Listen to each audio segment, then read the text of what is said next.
All right, well, welcome everyone. I'm going to go ahead and get started. This is our Speaking Out Against Hate webinar in honor of United Against Hate Week. I'm Dr. Matthew Espinosa. It's November 16th, 2022. I serve as the Director for Equity, Achievement, and Belonging here at Berkeley Unified, where we believe in excellence, equity, engagement, and enrichment for our students. And this is aligned with those goals. In this webinar, today we are going to be engaging in some processes to try to speak out against hate as we see it in our community. This webinar is being recorded so that way we can share it out on our websites and other areas to get the messages out to as many people as we can. These strategies are appropriate for both adults and children for work out in our community as well as in our schools. I encourage you to add any questions to the chat as we go along or any ideas and thoughts. Otherwise, if you want to keep your cameras off, that's fine as we are recording. All right. So as I mentioned, this week is National United Against Hate Week. It's a week that recognizes that in order for us to stand up to hate and oppression and bias across our society, we must stand united in that effort. And that includes our students as well and our children. Today I'm gonna introduce to you the 4 R's of speaking out against hate and standing up to hate. Recognize is the first one, then respond, report, and repair. And we're going to engage in some self-reflection on issues of oppression, bias, and hate, make some connections with other folks in the community as upstanders to speak out against hate so we can build community and confidence in this work. And then also try to practice and apply some strategies to real world scenarios around recognizing, responding to, reporting, and repairing harm caused by bias and hate. I'd like to begin by sharing a simple mantra. It's based on a Mayan proverb called In La Quech, which means "You are my other me." And in Spanish, the poem written by Luis Valdez goes, "Tú eres mi otro yo, si te hago daño a ti, me hago daño a mí mismo, si te amo y respeto, me amo y respeto yo mismo." You are my other me. If I do harm to you, I do harm to myself. If I love and respect you, I love and respect myself. And I wanted to start with this by sharing, and I'll share all the slides, by the way, at the end of the session.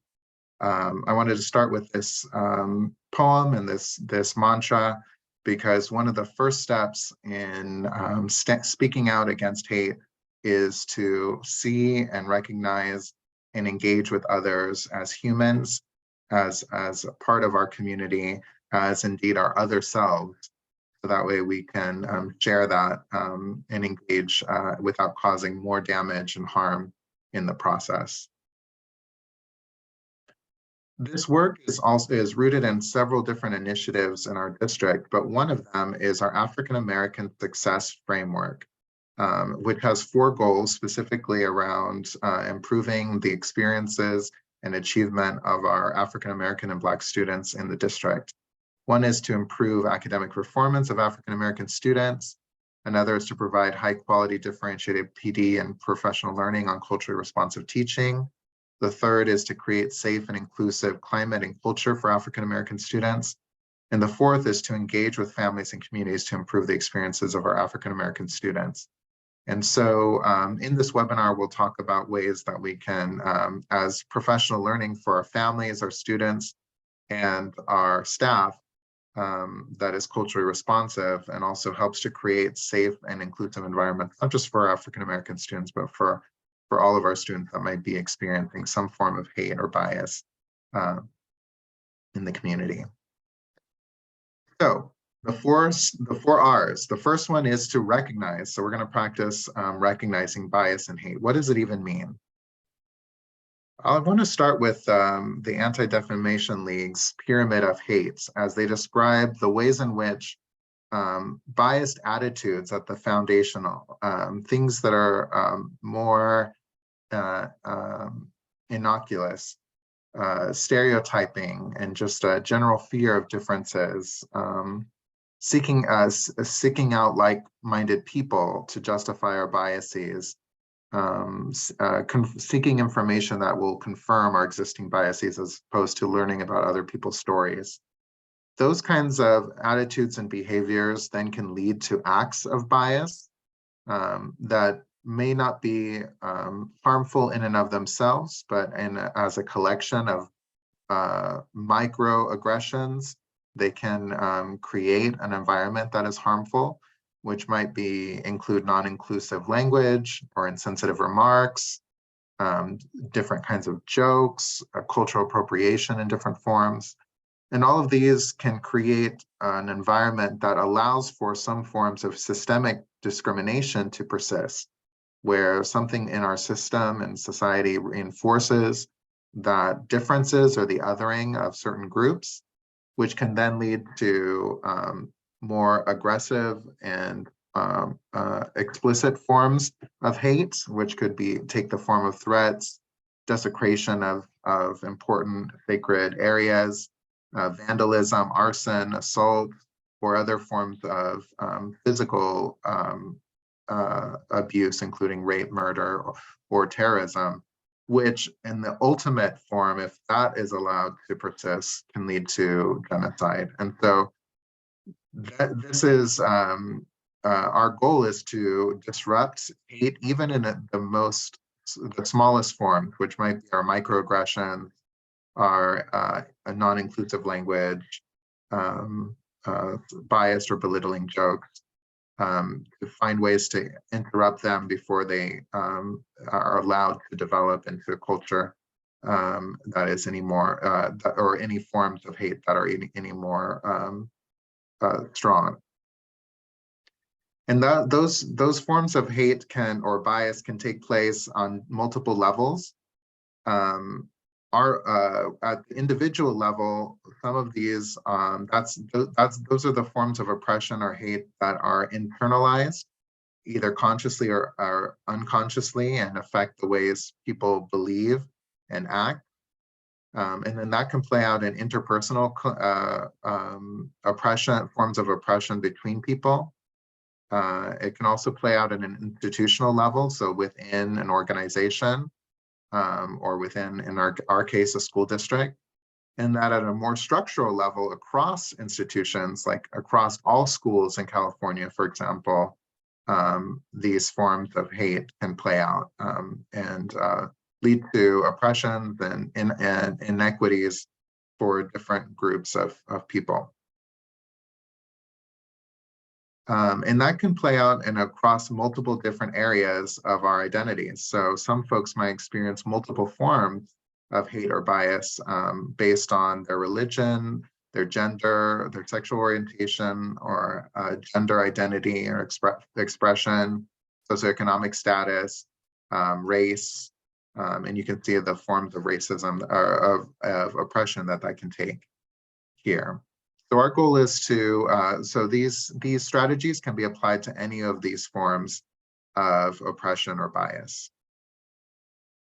Some examples of some racial microaggression that can play out specifically relating to race might be things like, why do you sound so white? Or what are you anyways? Or you speak English so well. So these are things that may not even be intended to other or to harm an individual, but are still rooted in some biases that we would want to call out. And so that's what we're going to practice. All right. So as we begin to practice, I'm going to invite you to look at this set of sample statements that have interpersonal exchanges, so something that happens between people, The first column are examples of something an adult might say to another adult. The second are things that you might hear among secondary, middle, or elementary, or high school students. And then the third one are things that you might hear on an elementary school campus. And these are examples that come from Epic Education. So if you would take a moment to look at this list and pick out one of these statements that you are most interested in thinking of and interrupting, responding to, so we can change and repair the harm that might be caused by it. So take a moment to look through it and pick one that you want to practice with across the session. And when you have it, if you want to add it to the chat so we know which ones folks are working on, that would be great.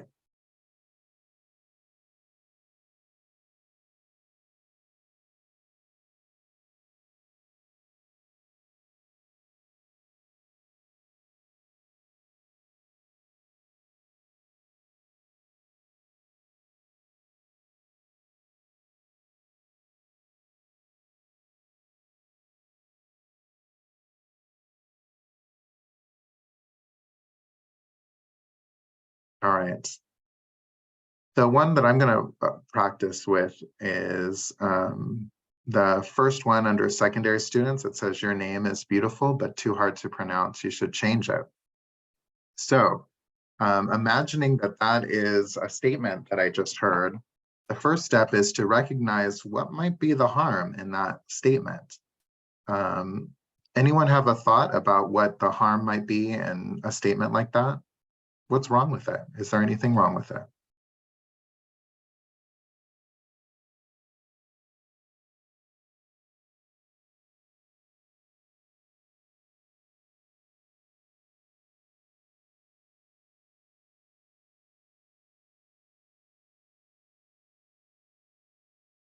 It's interesting because it's framed as a compliment. So it starts with, your name is beautiful, but since it's too hard to pronounce, you should change it. So it's communicating that somebody might feel other than. So yeah, there's some people, like according to who is it hard to pronounce. Great, so Liz is saying it's centering white to say the name is hard to pronounce. Yeah, because we ask, like, is it hard to pronounce for that person and their family? I mean, they're the ones that gave them the name, right?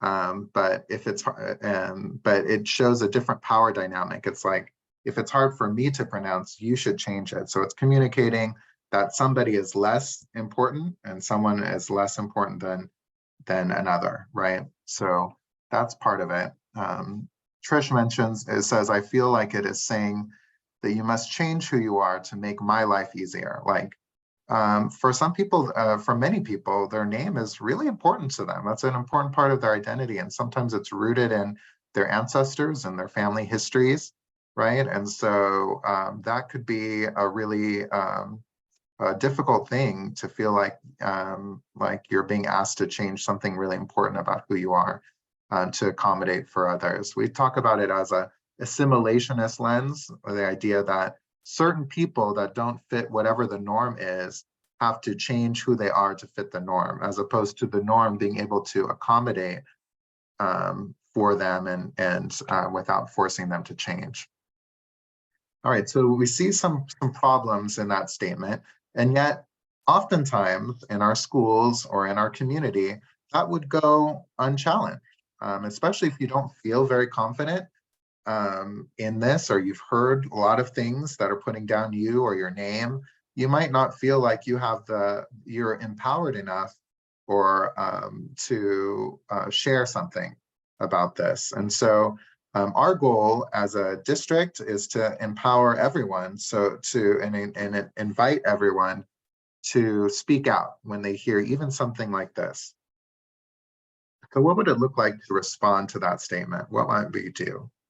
The first thing that I would encourage everyone to do is just to breathe, especially if you feel really affected by whatever the statement was.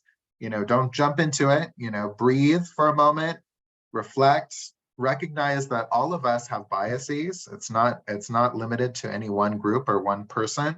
So there may have been times where you yourself have said things like this that might have impacted others in a harmful way. And so it's reframing all of that, reminding ourselves in Lakech that that person is my other me, so I'm also trying to engage with them as a human. Then you do a self-assessment. Is it something that you feel able to speak out at in the moment? Is it something that you feel like is valuable enough to speak out? Sometimes we ask ourselves, is this somebody or something that that I'm going to be interacting with on an ongoing basis, in which case it makes a lot of sense to speak out in that moment versus somebody that maybe I'll never interact with again, and if you don't feel safe and supported, you maybe are going to walk away in that moment.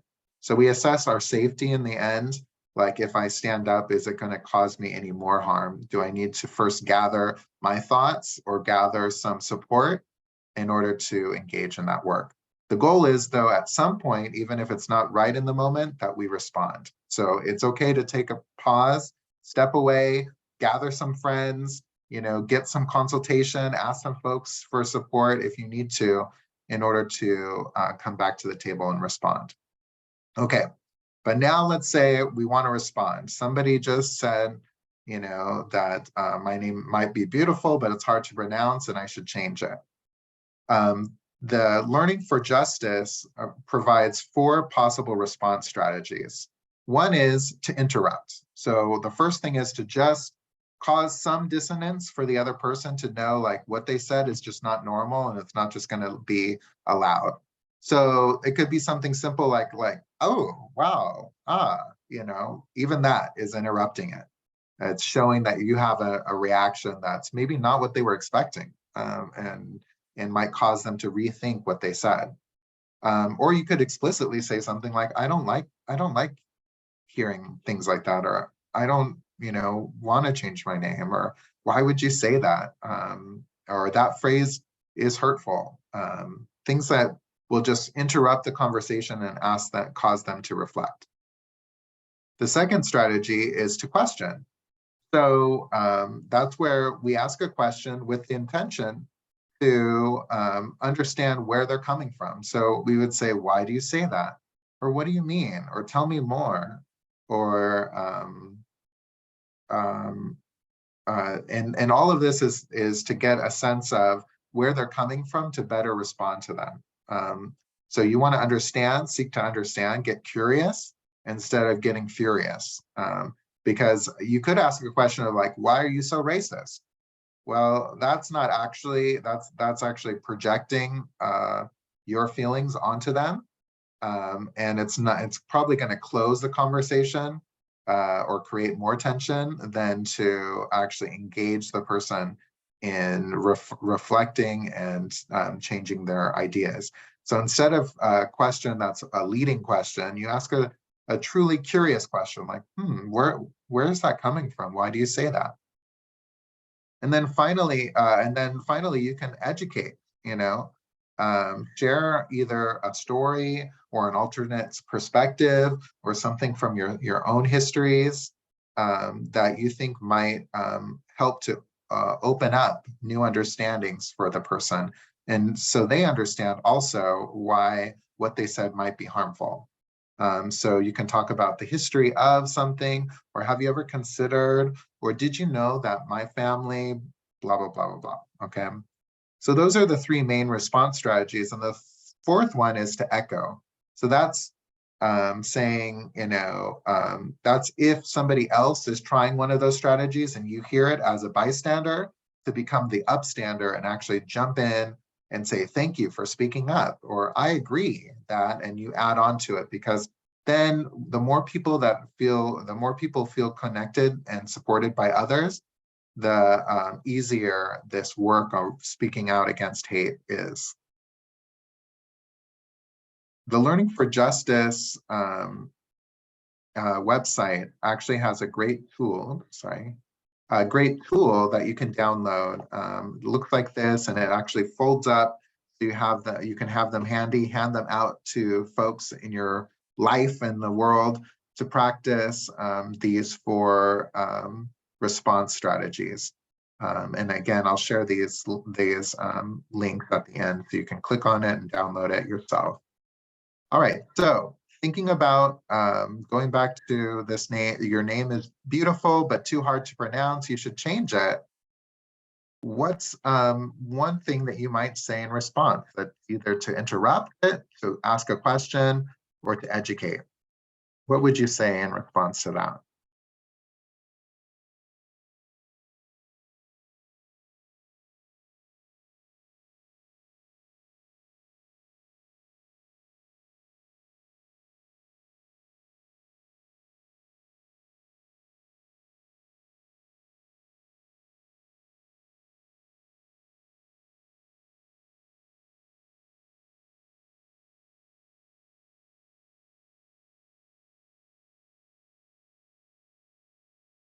Okay, so I hear interrupting. And how would you interrupt? I might say for educating, I might share my story. Yeah, share your own experience. Exactly. So it might be like, oh wow, that really it surprised me that you said that. That could be an interruption strategy. And then you would ask the question, why did you say that? Why do you think I should change my name?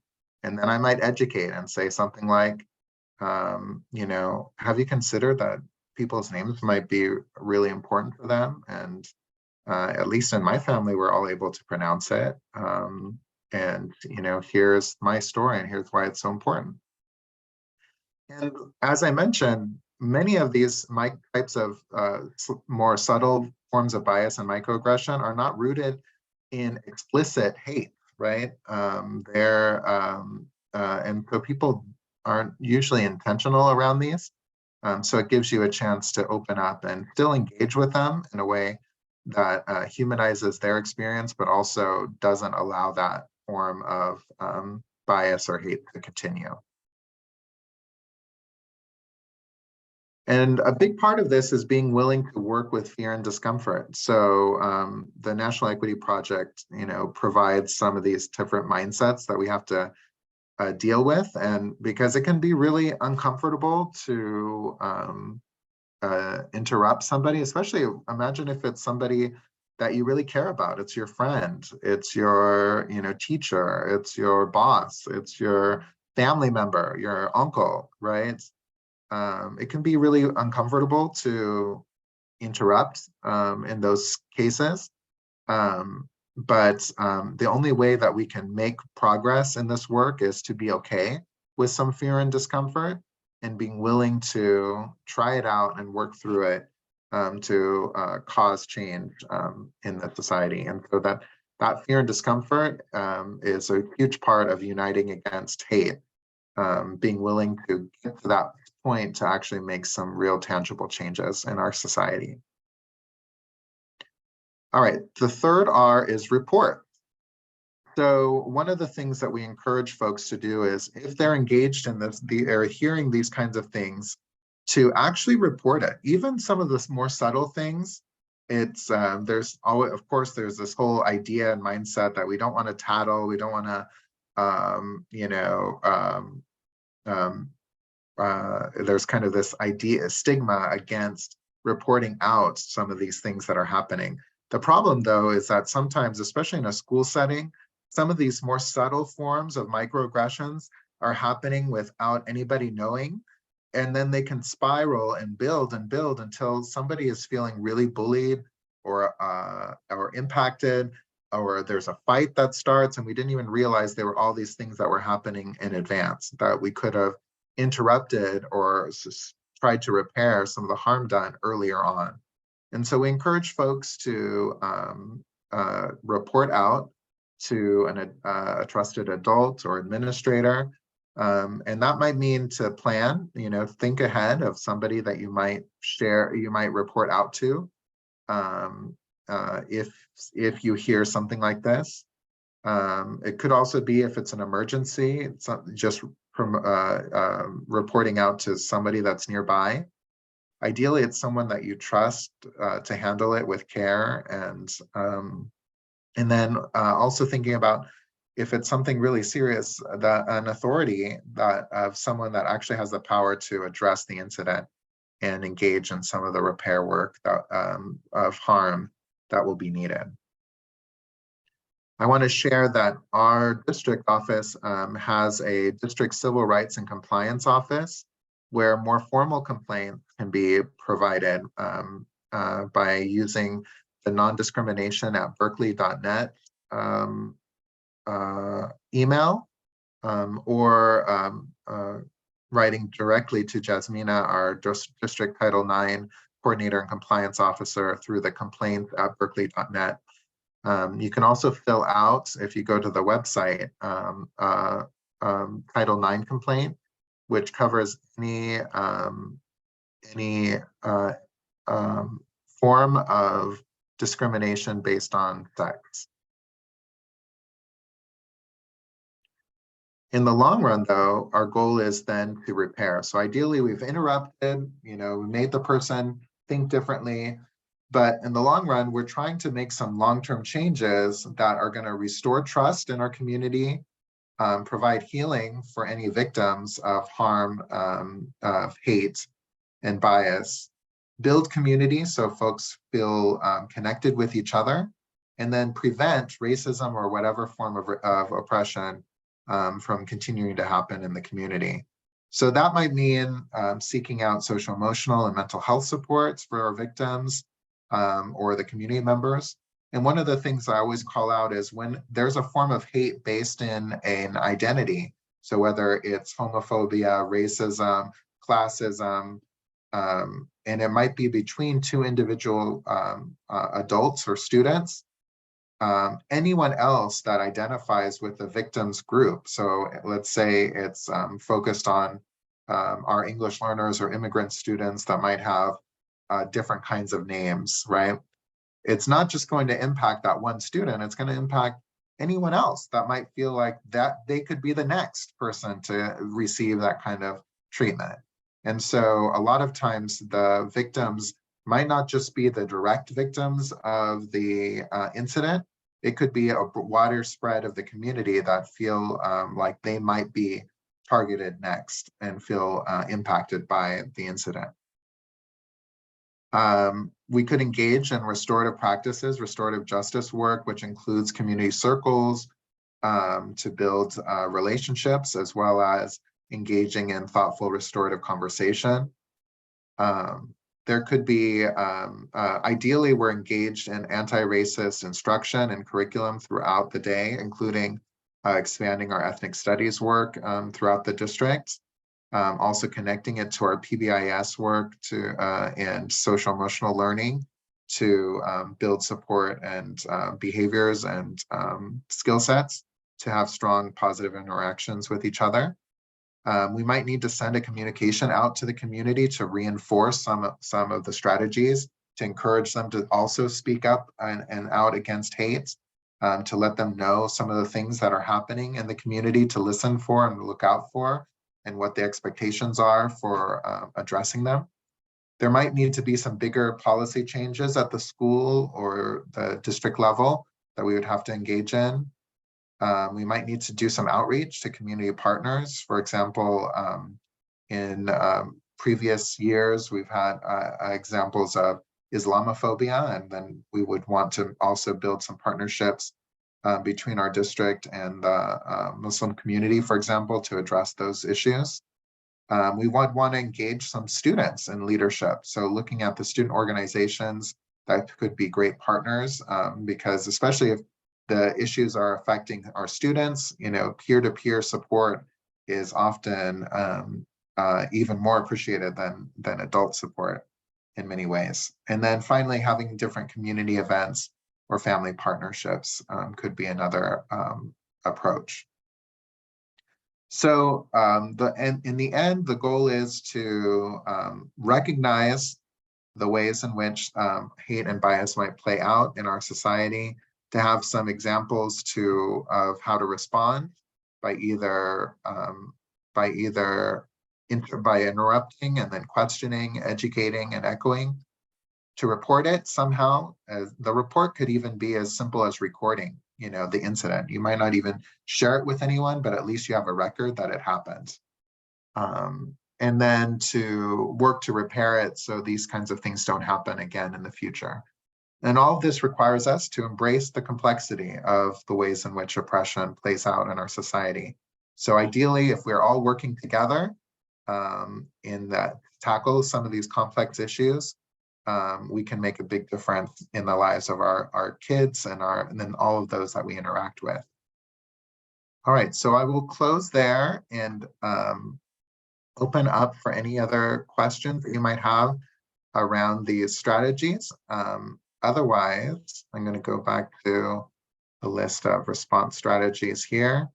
Otherwise, that is the end of our webinar, and then I will share this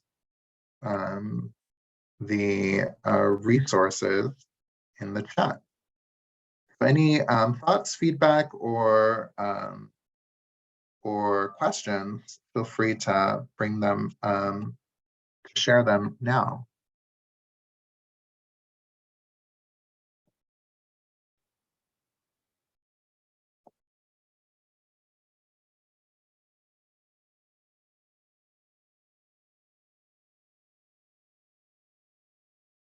There's a great question about when is it appropriate to report and to whom.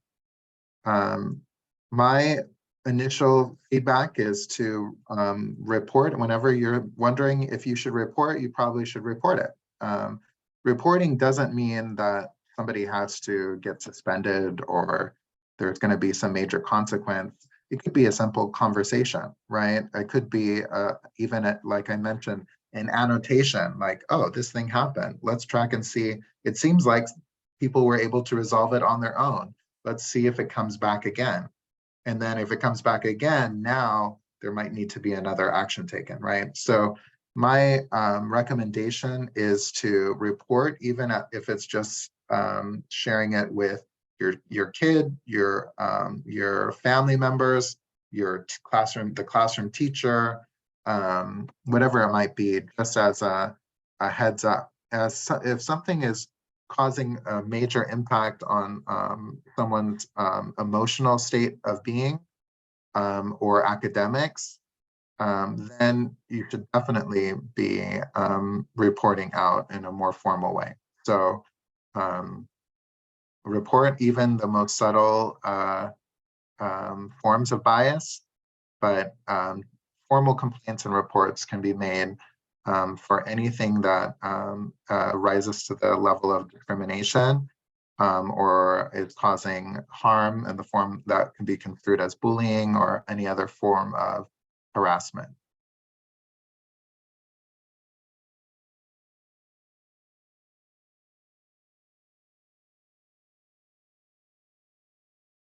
And as I mentioned, usually we would ask to start with the most local person, which might be a classroom teacher, might be a yard duty, might be a site administrator. However, if it's any more serious or if things are not getting resolved, they're getting worse, and there's not repair happening to restore the community and repairing harm done, then you might consider reporting more formally through the district website. All right, as I mentioned, this webinar was recorded so that way we can post it and share it out, and then you can, of course, forward the information on to anyone else that you know that you think might be able to use the information.